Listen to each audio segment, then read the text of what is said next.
Alex the Green Podcast. Hey, Polly. Hey, Tom, David, Dave, other Hello. Dave. How are you guys? Great. Man, Thanks for having us. yeah. I mean, it's always an honor and a pleasure. I mean, at this point, it feels like a family reunion. I'm about to say Everybody. you guys are really family now. I know we got to think of some new excuses after this one. Gonna Yeah. start I having you mean, over for cookouts. Yeah, there you go. for I'm down. sure. Only if you guys bring your all white ensemble. That's the only condition I'm gonna put. No problem. So how are you guys doing? Very Great, well. thank you. Very well. Awesome. Awesome. We haven't written any songs since the last time Oh, we saw you, well, but okay. Okay, I'm gonna let you go on that, but next time for sure you gotta have something. We'll let you slide Um, this time. we'll let you start, yeah. no problem.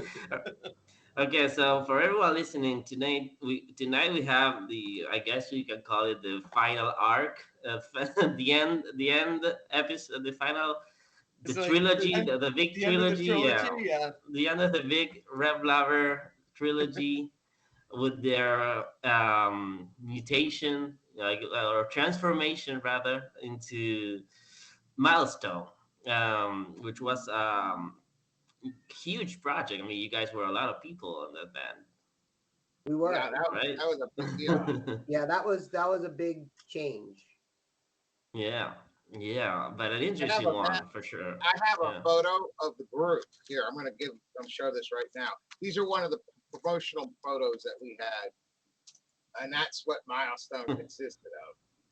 Dude, that's a crowd for sure. That's a It band was, Nice. within Stone. It's like an entourage and a group. so, There's so dancers in the foreground. okay.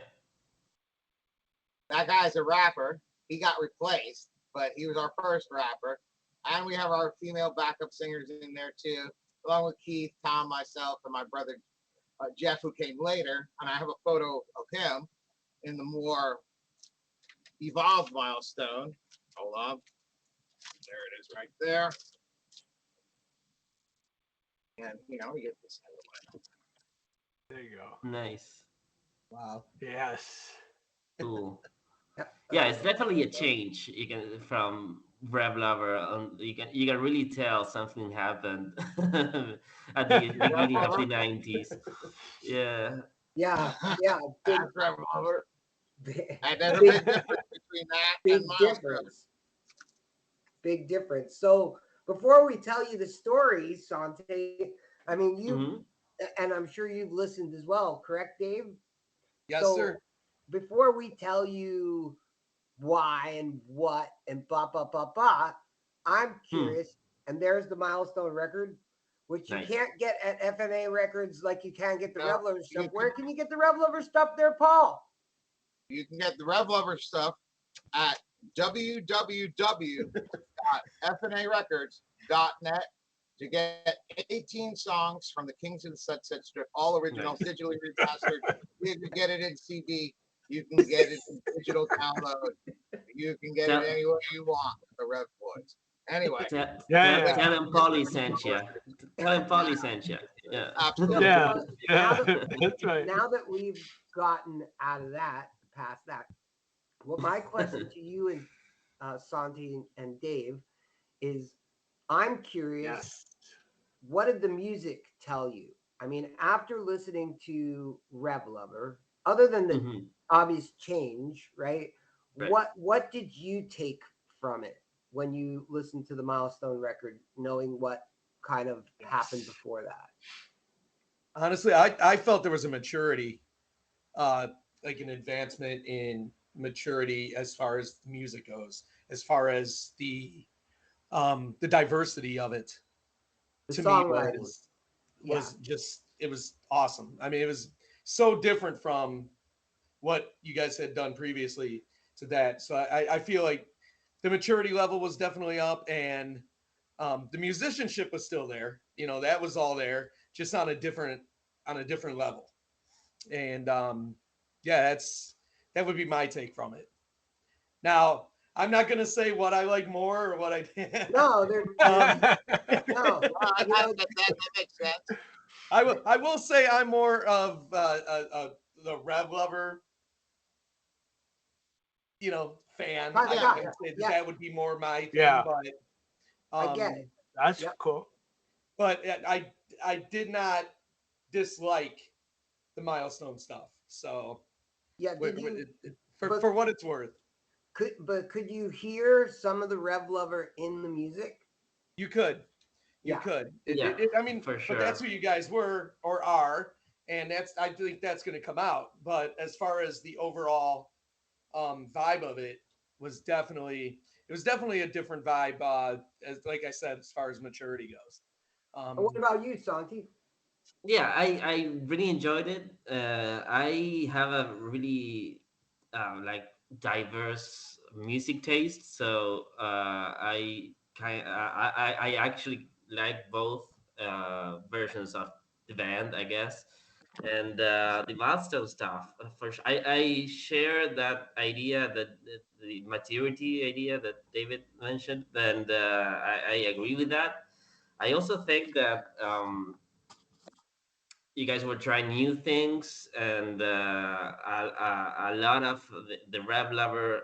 You can see how the Rev Lover is the foundation, right, for what's built upon over it. That's the milestone, like new arrangements and the whole choral background and the rap pieces and all those arrangements. They also I also like hear some like classical stuff, like music wise, right? Some classical influences, and I don't know. It's good, and it is very. I think it's ahead of its time, taking into account that a lot of that stuff was being done in the late '90s, early 2000s, and you guys were doing it in the early days, Yeah. 10 years Yeah, before that, and it's true. yeah, and but yeah, I really enjoyed it. It's dark. It's really dark. It's well, I mean, some of the songs are dark, some others not so much, but yeah, It's got an overall it's darker vibe than it's like the a Rev darker Lover. vibe, and I can sense how it's more of like it's meant, the whole album likes to convey a feeling or a story or something like that. Like, it's not like a singles record. It's more of something that you had to experience all together. At least that's the way I experienced it. I heard it one song after the other, right? And I think that's the best way to do it. And but yeah, I mean, it's really good. I also really like the version of My Heart that you guys did. Yeah, I That's a thought very that was different. cool too. Yeah, it's a different version, but it's a really good one. That it says something about the quality of the writing and the composing, when a song can translate from one genre to another that way. And and I don't know, I really enjoyed it. Yeah. Right It on. kind of reminds Cool. me, like, with that neoclassical thing that you're talking about, Hmm. that was also like a kind of rev of a component, and it definitely carried over, at least in the guitar work and things like that.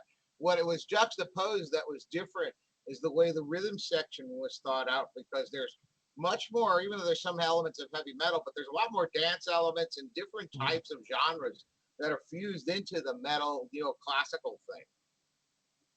Well, Well, for and, on the Rev Lover stuff, I can definitely hear some Van Halen, some Kiss, some those type of stuff. So what would you say were your influences for the Milestone well, era?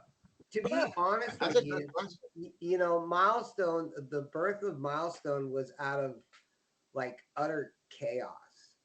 I mean, we told you in the early episodes, there were no record deals to be found, right? Right. Like I told you how I ran into one of the guys from Warrant my first day on the Hollywood Strip, and they were the last band to get a real deal.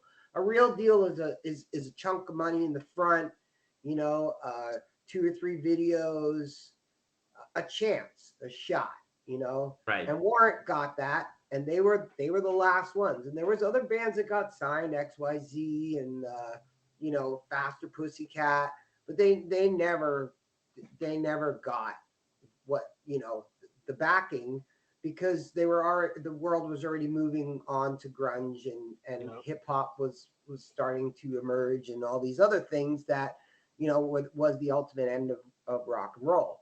I mean, again, we said that also in the past. We watched the dismantling of the Hollywood Strip with cops on horseback and chasing everybody out, and all of a sudden you can't linger there no more, and it was just the end, right?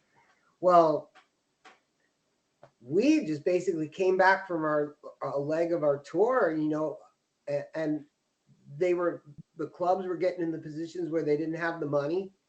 They were already starting to offer us less and less and less. And we were looking at the economics of going back out on the road again for 4 months, and we just knew it wasn't going to make sense. I mean, it was, yeah, we get to go out and play and everything, but what are we doing? Like, this band is not going to get a deal. We knew that. So we just kind of said, okay.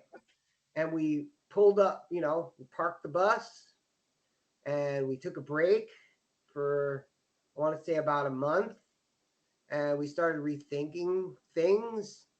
In the meantime, I had met my ex-wife, who happened to be a dancer, and she got an opportunity working for Prince. And that was a doorway in for myself as well, because I worked with Prince for about 5 years doing a lot of things for him.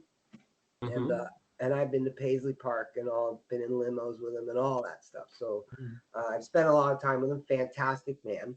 But that opportunity came through my ex-wife. So all of a sudden I was getting exposed to a whole nother form of music that I was open to, but I wasn't working in it before. Like, I was working in the rock world, but I had never worked in the pop world. So I got to see a lot of things. And I've done the Grammys, the American Music Awards, the Oscars, done lots of things with him. And I learned a lot watching this. And what I realized is we needed a more worldly sound. That if we were going to have a chance, because we were older now. I mean, I was 27. Right? How old were you then, Tom? I forget how much older you are than me. 5 years, right? 30. Yeah. No. No, Yeah, 10. No, you're not 10 years older than me.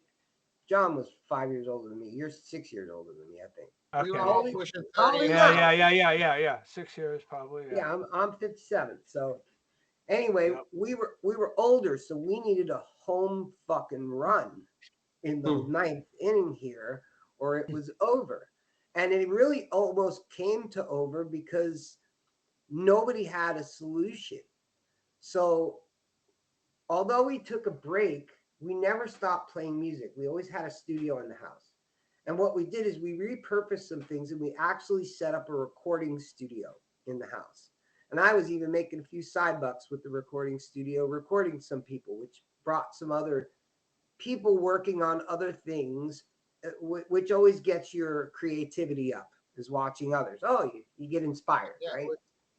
I remember I used to work as a studio guitarist for David, and I would go on gigs where I'd do country, I would do rap, I would do whatever the client needed.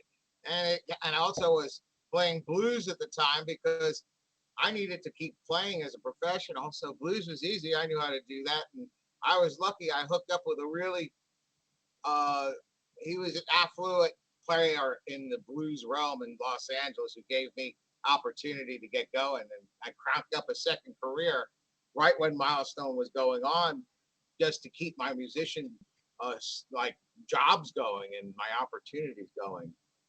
But artistically, what we started to do, even, right as the studio started, was we knew we needed a more worldly sound. So I was being exposed to all this shit through Prince. And I came back to the guys and I said, look, we need to somehow figure out how to cross over what we do well with a more worldly sound. Maybe that's more danceable, because hip hop was coming up then in those days and all that other stuff. And you just knew what was working. And I was like, if we could get like a cool dance beat behind us, you know, maybe we could come up with some different music that might have a chance. And this is before we added thought about adding female backup singers. This was before we thought about adding a rapper or any of that shit. It was still just the four of us, but let's try to funk it up, right? And we started just playing like we used to do for hours. And I remember even Tom, after the first couple weeks, Tom was like, I don't know where we're going, but I'm trying to get there. And I'm just going to stay on it. And we were listening to like Peter Gabriel and things like that at the time. So we were like, we found a few artists where it was like, yeah, see the bass player in this band? This is kind of what we need the bass player to do. Now, Tom, for him, that was a total like flip of the coin, right? He went from driving and playing melodies and stuff to all, hey, Tom, you got to slap this fucking thing and snap it and do that. And if you really listen to the bass playing on the Milestone album, some serious fucking shit going on there. I mean, you know, I give it to you, Tom. Yeah. That not only that you know did a great job, but I know what it took to get there. And it was funny because when everybody had a moment that the switch flipped, and I'll never forget the moment it flipped for Tom. And we used to jam on shit for hours and come up with these grooves, right? And you could just see it when it happened. And all of a sudden, Tom's just like snapping this stuff, like, you know, and we're like, okay, yeah, that's what we want. And it took Keith a little bit too to learn to calm it down, put it in the pocket a little bit more. And Paul had a great job because we wanted Paul to translate the metal thing, right? So we were like, okay, Paul, you know, you can kind of stay a little closer to REVLOVER than the other guys got to do. And me too, because I was supposed to be kind of the rock thing. And we started working on those types of things. And we started laying down a bunch of grooves. Now, mind you, this took like 6 fucking months of like full-time job to get to this point. Now, meantime, I start this studio up. And I'm getting, you know, just little performers that want stuff. And everybody in that day wanted to be a rapper, right? So I had several different rap clients, I would call them, or hip-hop clients. And they would basically show up with a bunch of lyrics written down. And I was a MIDI guy, right? And we had already used some MIDI programming in the past, very light with the REVLOVER stuff. But we knew we had to get heavy with it here. We needed synths and we needed like, you know, arpeggios in the background and all kinds of sound effects and shit. So, and Tom used to do it with me too. We used to do it together. And people used to come and we would make tracks for them. And then they'd rap over it. Well, I had one particular client, this guy Dave, who was our first rapper. And he used to come quite often. And one night we were just working and he was doing some stuff with the tracks that he had because he came with some that he had done in other places and try them out. And just nothing was flowing for him that night. And I said, hey, man, check this out. I'm going to play one of the tracks that me and my band did just this afternoon. And it was that song, Seeing is Believing, the very last song on the record. Mm-hmm. And I played this thing and he started rapping over it. And it was like, oh, my fucking God. It was just the end of the song. Remember, money on satellite, Phil, that's not right. Confusing.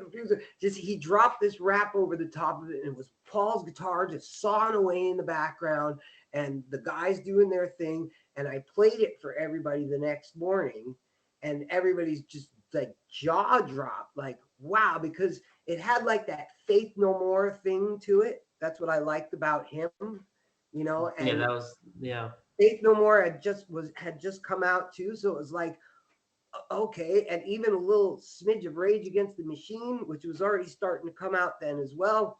And we were like, wow, look, you know, maybe we're on the cusp of something here. You know, it sounded so cool. So we started working with him, and we started bringing him into the rehearsal thing, and I started recording him for free too.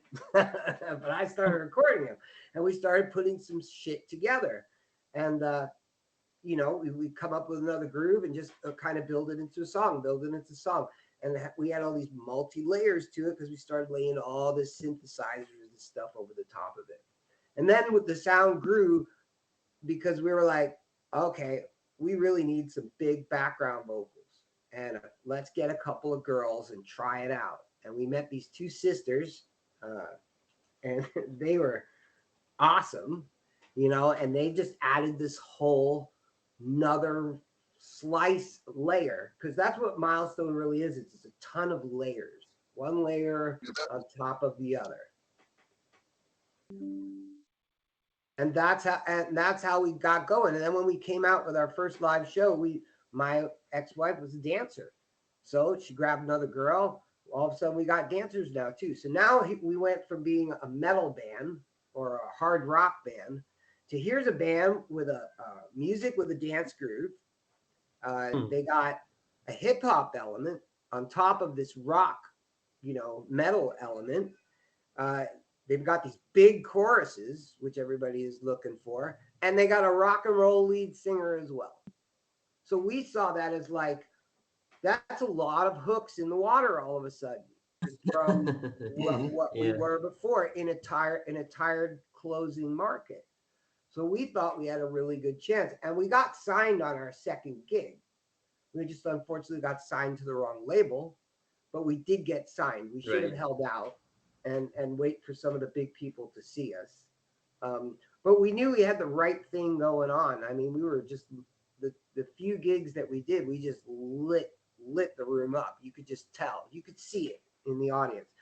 We never had people dancing to our music like that before. They used to rock out, but it was different than, you're like watching people actually like dance to your music. So we knew we were heading in a positive direction that might actually give us an opportunity to go. There were bands at the time, bands like White Trash, Ugly Kid Joe to a certain extent, King of the Hill were getting major label deals off of that funk, funky metal style. Extreme even. You look Extreme, at another one. Look at how many things that did come out, and so we felt like, look, this is something that's got a chance. Because again, we were older, the clock was ticking. Like, we were in the place we always hoped we would never be in, but it was the truth and reality. Look, you got to make the life decision. You got to make the life decision right now on whether or not you're gonna, recoup the rest of your life, or you're gonna take another shot at the fucking brass ring, right? And that Milestone was our shot. And I think our failure with Milestone was we should have held out. We didn't hold out.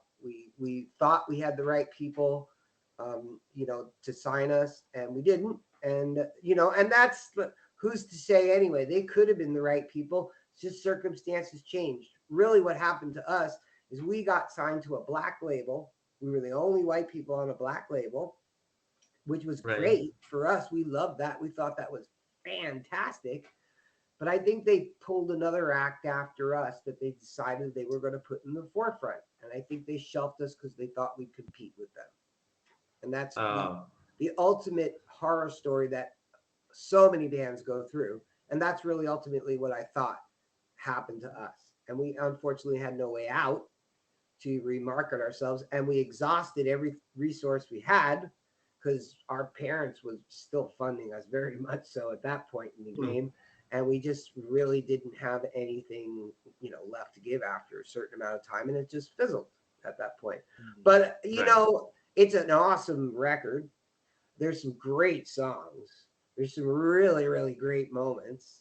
I'm proud of us because we did something like at the time that we started, we wouldn't have imagined it being like that. I still stand on that music. That music could, although it would have thrived in the 90s, I think it would still survive today, a lot of it. I really do. Production quality is so good that it makes it timeless. I posted a few tracks up on SoundCloud, and a lot of artists told me, it sounds like it was made just yesterday. I mean, it's really contemporary. There's some prog elements as well to the music. Absolutely. There is. And that's our brother Jeffrey, because of course in classic REVLOVER luck, we're sitting, you know, we got the deal offer, right? We've done a couple gigs, we got the deal offer, we got a record label that's serious and is quick. So we're deciding our options, and the rap guy drops on us that none of the lyrics that he uses belong to him, that they were Oh, all written by another person. Yeah, oh that's Dave, no. Dave right there. Now, in Dave's defense, you know, Dave was a great guy. Dave fit the band and brought a certain thing to the band. Be Myself, the song Be Myself, when Dave did it, was the birth of Milestone. Not that my brother Jeff didn't do a good job on it, but that was a song that we threw at Jeff and we were like, hey, work out.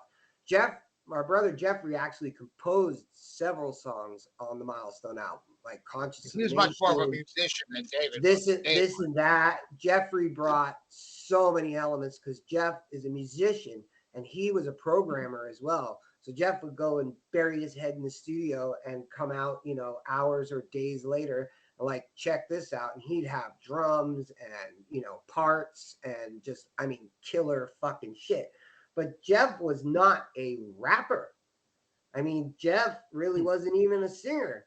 And when Dave dropped this shit on us at the meeting that none of his lyrics belonged to him and they all belonged to his sidekick who looked like a loser to us, we opted to fire Dave on the spot. And we did. We let him go and we replaced him. And we felt He didn't like that.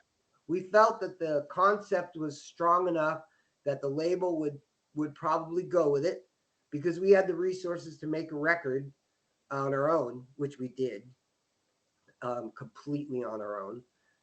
And if they didn't like it, and you know, we could have gotten out then. And then we would have just marketed ourselves to somebody else. But I'll never forget because we had a showcase to do like a week later. And my brother Jeffrey, right after we fired Dave, I got on the phone and I called him. He was in Florida at the time. And I'm like, Jeff, we're in a situation here. The band's about to get a record deal. The guy who was doing all the rapping, you know, he he pulled the fast one. Can you rap? And he goes, I don't know. I said, I know you can. You can do just about anything you want to because that's my brother Jeffrey. I'm like, can you just park out a few lines for me? Blah, blah, blah. Okay, bought him a plane ticket. He was there the next day. I mean, just the next day. Boom, in the studio we go. Okay, here's the songs we got. We need to figure something out to him. And that's what he did. And he did this showcase with us, and then we locked the deal down. So, which worked out really well too. We recorded the record at Artisan Sound Recorders in Los Angeles, which at the time was recently purchased by Paul and my parents, which they had it for a few years and then they sold Okay. off their portion of it. So it was a really cool studio. It was where people like Peter Gabriel worked and just, you know, like Oh, nice. huge names. And we actually did the record on an old SSL that was there, and I engineered it all. And it was a really cool experience for us, you know, but we did all the pre-production at home. We wrote all the songs at home. And that's where we spent a lot of time and pre-recorded literally the entire album and then went in the studio and recorded it again. Did you notice a difference? Did you notice your writing process change now that you had to include rapping and other stuff that you previously did not? It did, you know, because before we used to just, it kind of did. Before we used to just jam on things till we found cool stuff. We used to run a cassette recorder and record it and then listen to it later. Oh, that was cool. Let's see if we could figure that out again. This was a little different because we got to the point, especially when Jeff came in, where we would just put songs together. I would sometimes MIDI up a whole song, just a groove. I'd get like that 8 count going. And then the guys Right. would take that MIDI thing, as rigid as it was, and try to really turn it into something. You know, so it was kind of like, here's a guide that sounds kind of cool, but you guys got to make it really fucking cool. And that's what they would do. They would take these 8 counts and they'd just burn on it for a while. Some worked, some didn't. We discard it. Sometimes something would work, but we couldn't find anything to go around it, so we put it on the shelf. Oh, it had to turn into a good bridge to a song, right? Eventually, as you're working on something else, reach in the toolbox. So yeah, it was a little different. Whereas the other way with REVLOVER, we used to birth songs out sometimes in like an afternoon. You'd run across something cool. Okay, you maybe get lucky and find a couple pieces that work together. A good melody flies out of my head, and okay, we kind of got a song here, right? Yeah, So it's more straightforward. Yeah. it was a little different. Whereas this was like always like, okay, well now we're gonna put this over it, and now we're gonna bring the girls in, and now we're gonna do this, and now we're gonna add that. It was this multi-layered kind of thing, and that's what we looked for. If you really listen, it's very thick music. There's a lot. Yeah, for sure. Even like the one song where that's Tom screaming in the background. This and that. Yeah. We had this one part of the song where Keith liked going into this like metal thing, daga, daga, daga, daga, and it was this guitar solo, and it was okay, but it was kind of like it was something obnoxious about it. There was something missing. It needed something. And we were in the studio and we were like, Tom, because Tom used to get so fucking mad on the road with the club owners. Okay, if there was one person who hated the club owners, it was Tom. All right, because they would piss him off. Because Tom's very unforgiving that way, and when they lie and stuff, he would, call it as it is. Tom's a very call it as it is kind of guy. So we were like, look, dude, I want you to yell everything you always wanted to yell at every club owner in the matter of 20 seconds. Yeah. And we did one take, stood him in front of the mic, reminded him of a few things, and let him go. And if you really listen, that's what he's doing. He's bitching. It was one club in particular, I think it was in Ohio, Cincinnati, Ohio. Yeah, that guy, we want him dead. Right? Yeah. And I said, okay, let me think of that guy. Yeah, exactly. In your shitty ass place. I mean, if you really listen to it, but that's what that is. And that's what we tried to do with Milestone. We tried to do like the Pink Floyd thing and put a few subliminal things that were like the culture of REVLOVER. I guess that's what I'm looking for. But my brother Jeff, he was an English major. He very educated person as far as literature and literary, right? So his lyrics that he brought to the game, if you really listen to him, there's some heavy shit. And Jeff came from more that emo side of the 80s, the dark suicidal kind of thing. that vibe, that's what Jeff was into the Cure and all that other stuff. He wasn't the hair metal guy at all. Kurt Cobain darkness kind of. Yeah, he was the other side of that. So he brought this, he brought this dark side to it, which really relates because he comes off really, kind of pissed off when he does this thing, which I love. I and you hear that kind of stuff in so much alternative music nowadays. I mean, endless, that's what we liked about it. We liked, this is a little more alternative than it is hip hop. The other guy was, so we thought it kind of fit the background of where we were coming from even a little better. Because the other guy was talking about drinking sometimes, or it was definitely more hip hop than Jeffrey. For sure, and you can listen. At the moment, I was kind of channeling some King Crimson as well, like the more like proggy, like weird sounds. And Jeff loved that stuff. I like that. Jeff really brought a lot. Mm-hmm. He brought a lot of that sound that we couldn't. Yeah, I totally get it's music to listen to on a big audio system and try to get all the little details and the little stuff. Yeah, that's I love that, and for sure I definitely see that darkness, like bands like The Church or Gene Loves Jezebel, that type of stuff leaking in as well. But it's that's not to say it's a copy of other stuff. Not, don't get me wrong. No, you can It's its Oh, no. own you can thing. hear that Yeah, influence. That's it. yeah, for And sure. honestly, I didn't And feel it was a copy of anything. I mean, when you listen to it, it's even though there's those influences, it's still pretty original as far as from, especially from that time. Like I From the said, there were other conglomerate. bands that came out and were doing it, but it was all new to rock bands at that time. Absolutely. And you're right. It Mhm. was very and I'll be honest with you, and this just, goes to show like Tom always says, when it gets hard, we get harder. We we didn't stop at the music. Mhm. Like we took it another level from the engineering standpoint as well. Okay. Yeah. First thing we did, whether you know it or not, is those aren't real drums. Those are triggers. All the drum tones, Okay. with the exception of the cymbals, are all electronic. So Keith actually played an electronic drum set, a TD4, Interesting. and all real cymbals. So we mic'd up all the cymbals, but the kick, the snare, the toms, all electronic. Wow. So Nice. we wanted the sound of the electronic drums, but the feel of a real drummer.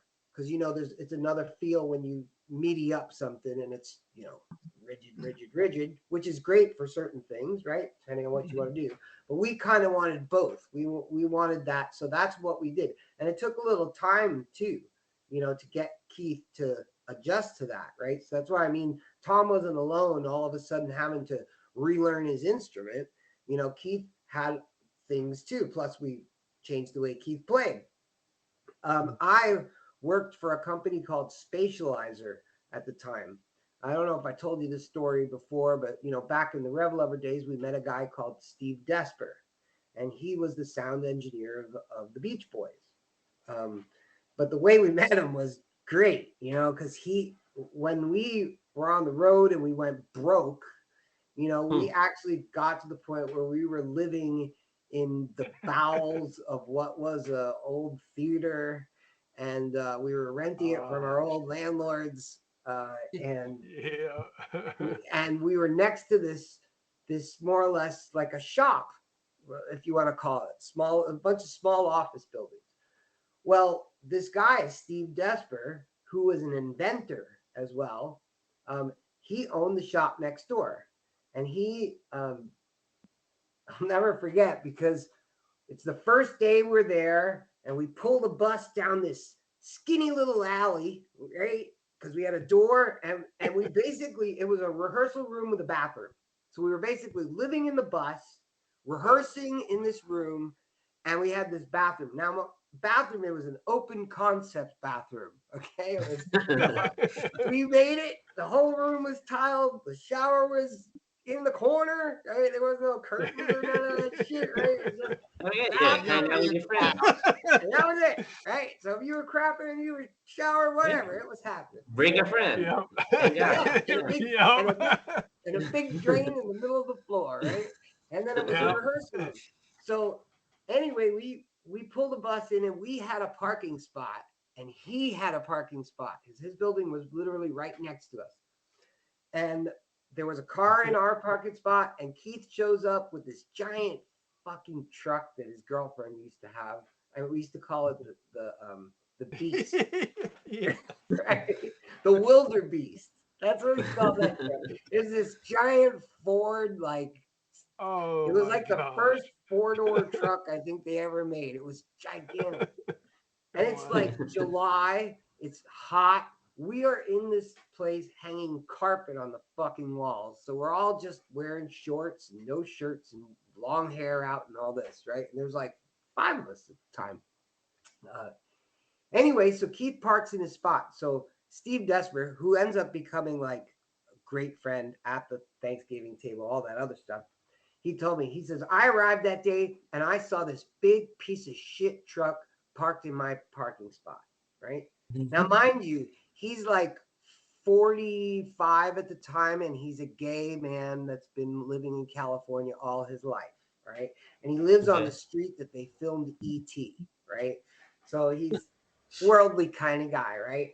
So he says, I just saw this truck. I was so mad. He says, and I marched over there. I'll never forget. He enters the room and he's like, we didn't even notice he was there. He and he said he was so mad when he walked in. And then I look around and there's all these beautiful men topless. And he said, excuse me, that's my parking spot that the truck is in. You guys don't have to hurry. Just so you know, my name's Steve. I'm next door. If you could not park in my spot, but you're okay for now. And so he ended up becoming one of our best supporters. Okay, because we got friendly with him right away, and super great guy.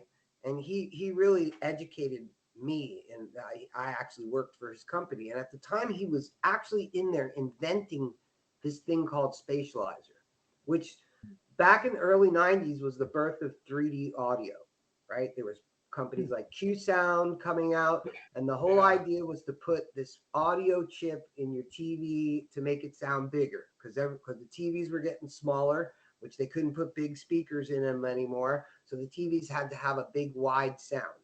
And that's what this was all about. And yeah, and in the beginning, 2-speaker 3D sound. Yeah, exactly. 2 speakers, 3D sound. Yeah, Spatializer right there. Nice. And this was cutting edge stuff. He became a public company overnight, and before you know it, he had stock that was selling at $5-7 a share. Offices in Tokyo, office in San Francisco. It exploded overnight. And I used to work for him, and I was because they used to make a professional grade spatializer as well for recording studios, which I used on the Milestone album. It's literally the only album with the spatializers you used that extensively. Now, mind you, I was the application specialist for him, which means I was the guy who knew how to use it the best. And at the time, it was being used by Michael Jackson. It was being used by Bonnie Raitt. It was being used by Hans Zimmer. I used to get phone calls while Paige, I used to get Paige in the middle of the Barbara night. Streisand used it. Yeah. So many people were using it, like engineers while they were. And it was on The Lion King. Movie? Yeah, that's where Hans Zimmer used it. Oh, okay, And, Hans Zimmer, that's right. I used to have to call the studio and answer questions for them. Hey, this isn't working, but sometimes I have to go down there and show them things because it was a new technology for everybody. So we actually used that technology on the Milestone album, but we pushed it to the furthest envelope I thought this thing could go. I went right to the edge of mono compatibility because that's what everything was all about in those days. You see, the world used to be mono. The world slowly became stereo. The trick to 3D audio is it sounds great in stereo, but when you collapse it to mono, which in a lot of cases people had a mono TV still in their house and still did for a long time. It took till 2010 for all those babies to pretty much leave the market. You would have things that would disappear.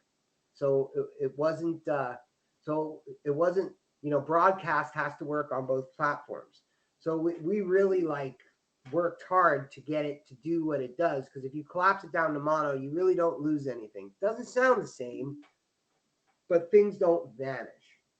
We even used a spatializer guitar. Okay, this is the craziest shit. And it's in the beginning of the album, the very beginning of Looking Out. It's playing some chords. And what the spatializer some major 7 chords in the back. That the spatializer guitar, I used it as a fill guitar in many places, and it's actually all over the record in different layers and in different applications. And actually each string was placed differently in the mix. It's very bizarre. David can tell you what. Well, because Steve built the thing, the spatializer guitar. This guy built this thing. The spatializer guitar, each string had its own amplifier. So if you could imagine, the guitar, instead of having 1 cable, it had 6. And each string was then in the studio to a different amplifier. Then I took all 6 amplifiers and I decided where to place them. So I placed the E in the middle because it was like a bass. And then I put the A over here. And then I put, the D over here. And I made, so when you strummed it, it went do, do, do, do, do. It went from left to right. It created like a pan. Wow. And trust me, it was a lot of work because, 6 amplifiers at once. Think about all the amp noise and all the bullshit that you have to deal with to get it clean and all that stuff. It was, plus we needed 6 matching amplifiers. And he actually came and helped us out with that. And we mic'd everything separately. And then we even did some other miking of the room itself. But if you really listen to it, it moves quite a bit. And it created a very, like, nobody ever did that. But we looked at it like, okay, this is like cool Led Zeppelin-y kind of stuff, when they used to play around with noises and all kinds of shit like that. It's no different, right? So just another example of another layer that we tried to infuse into Milestone. And Milestone is an infinite number of layers. There's all kinds of things going on. That's great. So you were living in an old theater next to a mad scientist who was coming up with crazy shit. Are you sure? Are you sure you're not like caught in a movie or a musical? Or I don't know, but here I'll tell you. Episode. I'll tell you a true story, being that he's not here, because I always drop one about the Blackster when he's not around. Tell you a little true story about. See, Keith was always good at jumping on the coattails, right? And especially he was cute and he knew how to work that with Mr. Desper, right? So he ended up becoming Mr. Desper's like personal assistant. And basically Keith got paid to do nothing. He had a book that he was supposed to write shit in. Those guys went to Amsterdam and they spent in 7 days, they spent $90,000 in 7 days. And this was back in 1992. Oh, wow. Because I know, because Mr. Desper's American Express card, I was friends with the CEO of the company, the other guy who kind of ran things, and I heard about that. But yeah, that's how Keith rolls, right? The party was on. Those guys, they went there, and in 70, how do you spend that kind of money in 70? I don't think I physically could. They brought back nothing. Yeah. Zero. I mean, if we brought back $50,000 worth of clothes, I figured nothing. Matter of fact, they lost shit while they were over there. They came back with less than they went with. Did he know that you don't have? Did he know that you don't have to actually buy the red light district? You can just go in and enjoy it, right? So let me tell you, right? Mr. Jesper went down under for about a week after that. He was a little older, so he had to recover from that little road trip there. Where are you, Keith? Wow. I'll make me tell another one. He's blowing us off again, it looks like. but that's more or less, the really the timeline of how things played out for us. Right. The biggest it's funny because you look at the name of the record, Milestone, right? And for us, for Paul and Tom and even John and Spirit and Keith and Melissa and everybody that was involved, it was a milestone. We always looked back at that as not a failure, not a shortcoming. That was just a great way to kind of check out, and that's what we did afterwards. We finally had to say, hey, people got to start moving on. Start thinking about having kids and stuff like that. 30 years old, and you really don't have 2 fucking nickels to rub together because you spent them all, trying to get somewhere. So it's funny that we called it Milestone because it was a huge milestone for us to achieve that. So we always look at it as we made it, and maybe we didn't achieve stardom or fame. We made it in our own way. But as artists, we definitely made it. I would show my stuff to anybody at any time, and I'd have no, I wouldn't think bad about it. You know, yes, now it's dated, but you know, especially at the time, yeah, I thought we did something that was worth a lot of merit. No, Yeah, for and it did sure. something many years now. Here we are still talking about it. My question is though, now that I see that you guys are obviously proud of what you did on the Rev Lover stuff, and you're proud of the Milestone stuff. But how was it back then when you were doing the Milestone stuff?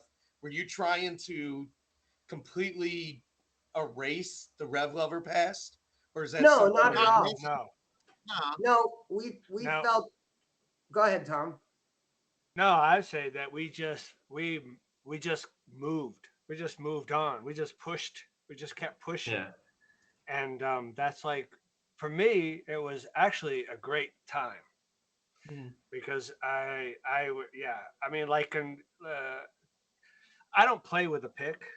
I got a palsy hand to play with a pick. It just doesn't work. So that's why I always use my fingers.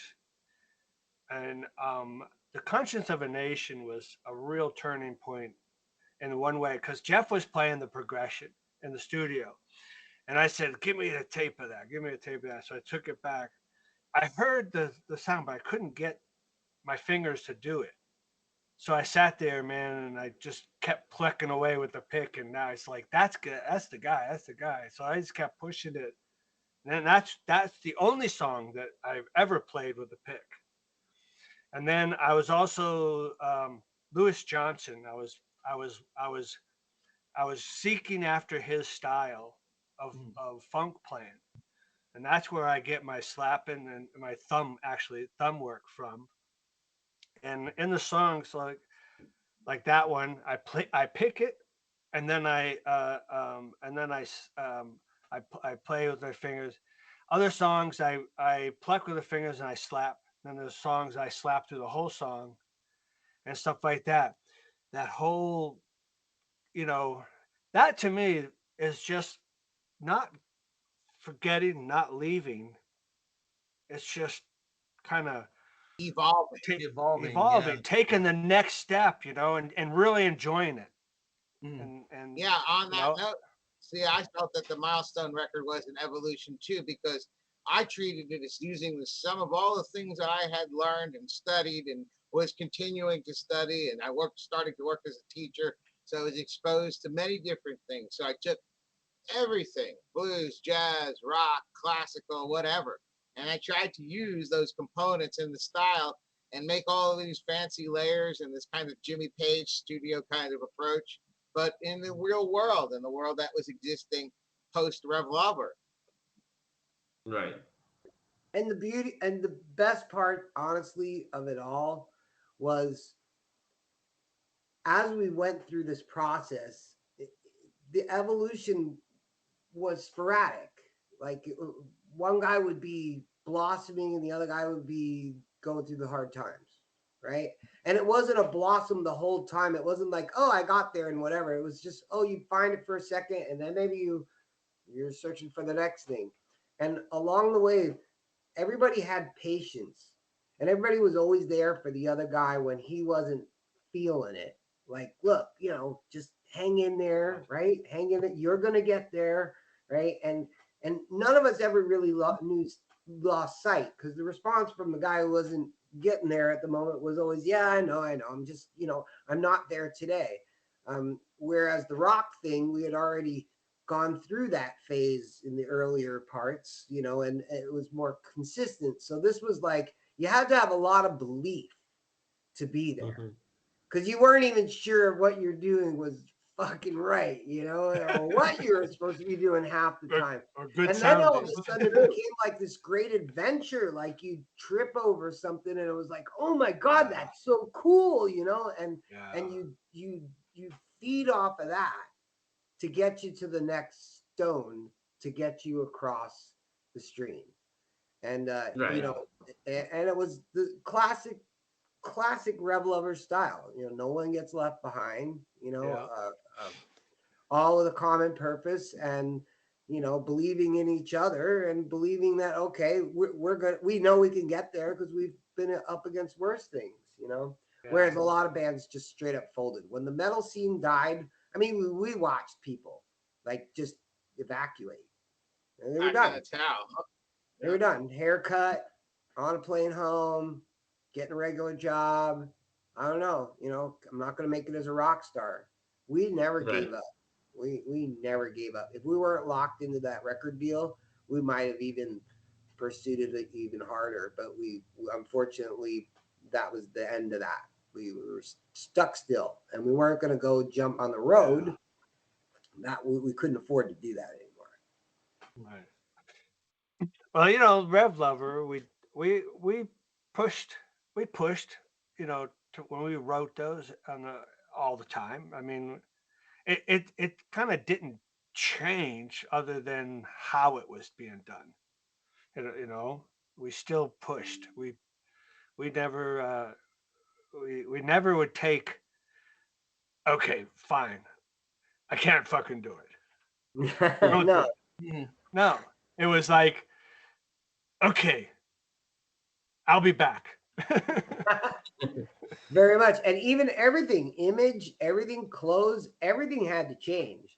I mean, I remember when we were changing our image, we weren't sure what to do. What do? We start wearing grunge clothes, shorts, flannel, what, right? Big, goofy, oversized I let my girlfriend pick pants. my wardrobe. But at that point, you're trying to okay, you're trying to reinvent yourself, which is really hard. If you really think about it. I mean, it's hard. I remember when I knew I wanted to play rock and roll, I knew exactly who the fuck I was. And now all of a sudden I'm like, okay, I gotta reinvent myself because there's been a million guys like the guys I wanted to be, and nobody's interested in that anymore. So I need to become like a new guy now, right? And it's really kind of when you really think about it, you gotta have some brass fucking balls to really take that shit on. And a lot of people did. But we were lucky because we had 4 guys willing to do it too. Oh yeah. You got 3 out of 4 and it's done, right? We would have never done it. The fact that all 4 guys said, all right, let's man up. Let's man up and beat this shit in classic REVLOVER style. Let's just put all figure our it out want and shit to the side and let's look around and catch up because we kind of had our heads down in the rock and roll world. And let's see what the fuck's going on around us and see if we can't make some noise. And I thought we did. Yeah, it has to be. It has to be. Yeah, go ahead, Dave. Sorry. Oh no, I was just curious about why, where was the decision made to change the name, to end the REVLOVER name, even though you guys were all still together. Why not? And I kind of have a feeling I know why. You kind of break away. It's like a new chapter. But for all you guys, was that an easy decision to make to say, okay, we're going to end the REVLOVER thing right here and we're going to start anew? How did that come about? That wasn't easy. No, it wasn't easy. But to be honest with you, as business people, we just straight up knew how the town worked. We had already spent the money and REVLOVER had a reputation. And fortunately, we had a good reputation. People didn't say that we were a bad band or, we had Deborah Rosner as a publicist who was Poison's publicist when we first started in town. So we fortunately got some exposure in a few places and people knew of us. But we knew if we were going to make it, we had to have a totally different product. Matter of fact, we were hoping that they didn't fucking recognize us and they just thought we were the newest Joes to jump on the sidewalk. We knew we had a better chance. We did. And then later, if they liked us, we figured if they found out, oh, this was that band REVLOVER, who I heard good things about, okay, it's going to work in our best interest. But we knew we had to rebrand. If we weren't going to rebrand, it was just right. Then you got to convince them, oh, well, we're different. Yeah, but you have to listen to find out. We knew that wasn't going to happen. We've been around the block a few times. We knew this has got to be something fresh. Yeah, no, it makes sense as well. Yeah, And it has to be scary as well, right? To I love scary. leave what is comfortable and like cozy Rev Lover to jump onto a new thing, and because you don't know at the time, right, if it's gonna No, work or you not. don't. You, Yeah. you don't. So, Yeah. but we Leap knew of it had to faith. be something different. Yeah. Yeah. No. Yeah. And And other bands that's have right. done it. Other bands have done it and made a success of Yep. it. Alice in Chains, Pantera, Yep. two bands that come to mind who were all glammed out and did the whole glam thing and made a There's a name mil- in a different genre with a different look. there's a Um, million bands if you really look at them that evolved. Look at a band like REM. mhm. Okay, Right. REM came out in the beginning, and they were kind of more had like this soft rock kind of thing to them, but like had an older sound to them. And then look at where they went, right? Yeah. So there's a lot of bands that Yeah, have another band, the Goo Goo Dolls too, started yeah, out on Metal Blade Oh record, yeah. like Big punk. yeah, exactly. And And yep, they evolve over time. yeah, Obviously, Rev Lover to Milestone was a total flip of the script almost, but Hmm. yeah, it just we had to do it in such a short period of time. I mean, yeah. I think I don't know if I could accurately say it, but I would have to think that the window was probably about a year, wouldn't you say, guys? Yeah, I think I'd like a Mhm. year to Yeah, I maybe a think year and a half. Yeah, something But like yeah. that. Yeah, I would something like say within about a year, we started having a song list. The song Right. list started to blossom, yeah. but it took And we time. played a lot of gigs at the like FM station and places to promote Milestone. It did get a chance to play, not so much in Hollywood as much as it did around in the valley and stuff. And what really sucked is because we weren't on the road and we had to make money. We were back to doing all that fucked up shit that we told you we used to do, like picking up. And we got this. I'll tell you about the best job that we got. Tom was always good at finding these godforsaken fucking jobs that nobody else would do. And we had to paint this house. Oh. And this house, the people that lived in this house, they were avid smokers of Yep. everything. Oh my They God, this had is animals, and the the windows oh were literally painted cl- shut in this fucking place. I don't think they ever opened curtains. them in the 10 fucking years that they were in this place. And it was like, wow, it was a good 3-bedroom kind of Yeah. townhousey. It was a decent size. And we had to start, by trying to wash the walls, right? And I mean, The already nicotine was so coated you thought it it was was another just color. running. I mean, it was just even before we started washing it, you could see it. Oh, I mean, just every crevice of this house was like the inside of a I was cigar, a gagging half half the smoked cigar. time. And Oh my God. but we got paid. Yeah. Got I done. mean, it's a Got job. it done. Yeah. Got paid. Tom got us work. We got It's paid. a dirty job, but someone's got Yeah, to do dirty it. Yeah. job. Until the next latrine that needs to be dug or whatever else he'd find, he would find this shit. I don't know how he'd find it too, but that's just another instance of everybody wearing their hat. Tom was always good at finding us side work, and whenever he'd come into the house, because we always lived together, oh, I found us a job. Your heart would drop because we're either gonna die or we're gonna throw up. Yeah. One of the two. Yeah. Oh, Tom man. was the hustler. Okay. Yep. Hey, gotta keep the show going somehow. Yeah. Yep. Hey, Gotta Gotta keep gotta it bring going. again, man. can't do it without trust me. gas money. You're right. Yep. But you know what? No work meant no food, meant no paying the rent, meant no band Yeah. house, meant no band, meant no music, Yeah. meant no milestone, meant no us doing No. our thing right now. But And that was yeah, for again sure. where we, you want to talk about the things from REVLOVER that carried into Milestone. Fortunately, it was that core of discipline to stay Yep. on fucking course and Yeah. meet the needs. Keep us maybe not in the black, but keep us at least functioning, Well, and yeah. so that we can even do this. Because trust me, there was days, and this is us really like sharing the shit with you guys. There was days where guys would sit there and wonder, like, fuck, I could go out and get a job right now and be making like, well, Tom had a trade, Paul had a trade, I had a trade. We could have all walked in and gotten a really good job somewhere, making good money right then.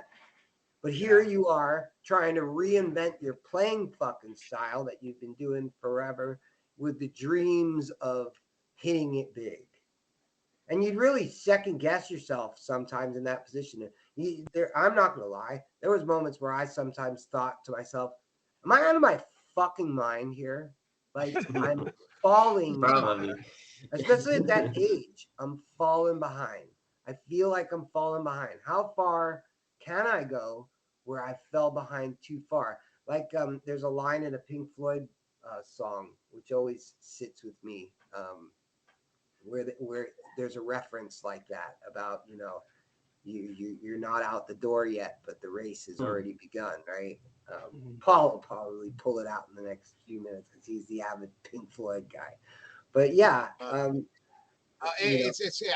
remember which one it is. Yeah, you haven't run. You need to. Have Yeah, a cigar. yeah, and it's just you always have that haunting you. It wasn't so much when we first got there and we were younger and we were, in our early 20s, but now we're like, and you got the pressure of relationships and other people and all that other stuff, and you're starting to really feel like the responsibility weight as a person. Like, what am I going to have for my children if I never get started? Because right now, technically, I got nothing but good stories and some music. But, the world doesn't run on that shit, right? The world runs on fucking dollars and cents, which we knew enough about that too, because we were always on the cusp of running out of them, to keep that fucking bus rolling. But yeah, I mean, so if you really think about it, it was a very intense time for us. It was 3 years of really like roller coaster ride. Well, but you guys had you can definitely tell you had the drive to do it. I mean, you had an idea and you pursue it, right? It's not that I mean, you can sense other bands or other groups of people that just went with the groove, right? With the waves, and but you guys had an objective, and that's you did all you had to do to get to that objective, and And the album that's sounds what's inspired. yeah. Yeah, Yeah. the album sounds inspired, and I think that's what makes the album good. It sounds like it's not just simply like we phoned it in. There's a lot of real, thought that was put into it, and a lot of sweat, blood, and tears. No, for sure. Yeah, and you can definitely tell by listening Yeah. to it. Yeah, for sure. And sometimes you just don't know, right?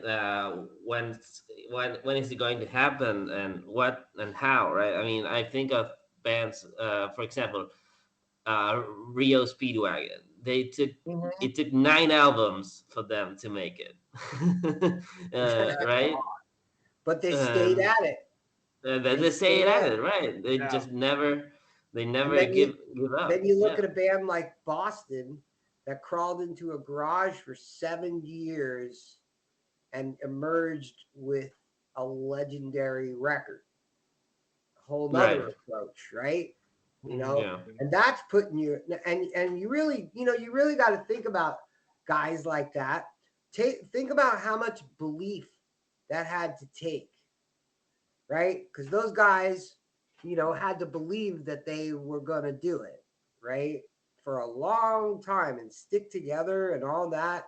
And I'm sure some of them along the way thought, oh, am I missing the bus here? Like, is this going to, am I going to spend the 7 best years I have to offer to become a musician and sit in somebody's garage? So it's really kind of crazy when you think about the bands that really stick together are the most powerful bands of all. They can even suck, but if they have camaraderie and they can depend on each other, there's a lot that they can do. No, One for sure. band, another band that I think